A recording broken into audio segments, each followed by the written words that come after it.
Hello again and welcome back to the channel and, in particular, another chapter in our Passenger 24 project. It is the County of Essex again this week. This time we are riding the Mayflower line from Manningtree to Dovercourt in the first instance, and then continuing up to Harwich.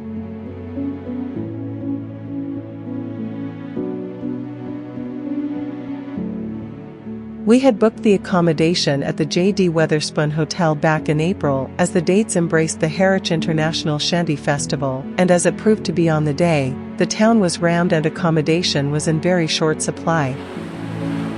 Saturday morning took us down to Dovercourt Bay for sunrise. This was like 50 yards from the pub.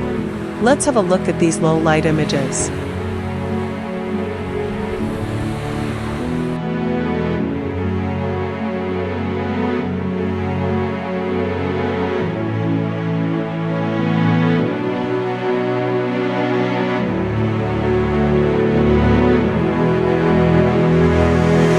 To underline the thesis, we were not the only smartphone photographer on the beach, totally coincidental, and as you are probably aware by now, Passenger 24 is a project which requires all images to be from a smartphone, either stills or MP4.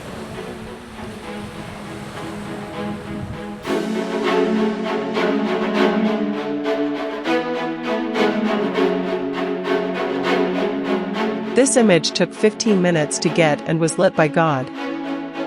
So now that we are back in the studio, it is time to reflect on our impressions of the town and to try and get this across to you, the viewer. To use an Americanism, Dovercourt is on the other side of the tracks. You can see plenty of evidence of the Harwich Preservation Society, but it was Dovercourt which hosted High D High and the Kinder Camp courtesy of Captain Harry Warner, Royal Artillery, retired, clearly a military man.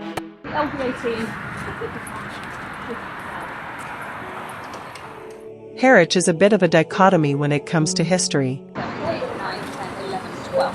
Count those for me. On the one hand, the town bigs up its links to the Mayflower and the emigrants or persecuted fleeing to the New World.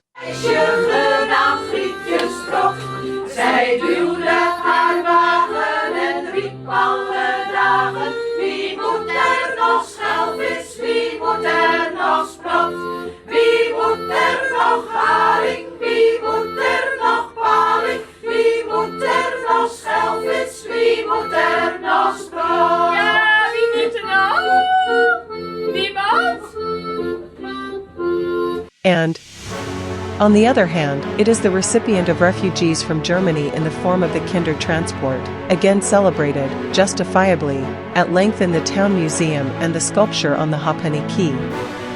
In fairness, the children and sub-18-year-olds arrived 3 miles away at Parkston Quay, but that's all behind security fencing now as it is a 21st century working port, so the group who organized the monument went for the area with the highest footfall. The vessels, Vienna, Amsterdam II and Prague, the first to arrive, were actually akin to small ocean liners in their fixtures and fittings, and every child had a cabin for the trip. Nowadays it's Stena covering the Harwich Hook route. Depending on where you visit, be it outside Boston in Lincolnshire, or Immingham up on the Humber, there are several claims to the point of departure for the Mayflower. Having, as a child, been able to visit the Plymouth Rock on Cape Cod Bay in Massachusetts, we know where this particular ship ended up, which was not its planned destination. The story is well told in the Harwich Museum and of course on Wiki. Let us talk about the people we met here at the outer reaches of Essex, with Suffolk just across the water. From the hotel staff and the local townsfolk to the Dutch fisher folk group, we were made very welcome. It does seem though in order to participate in sea shanty activities, you need a beard and a fisherman's guernsey. We had neither.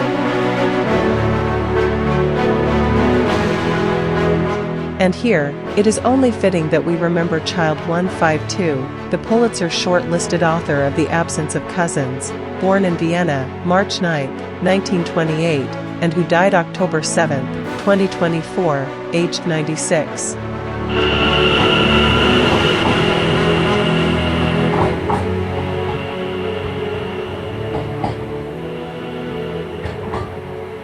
And then, as always, together with our images and impressions, we rolled out.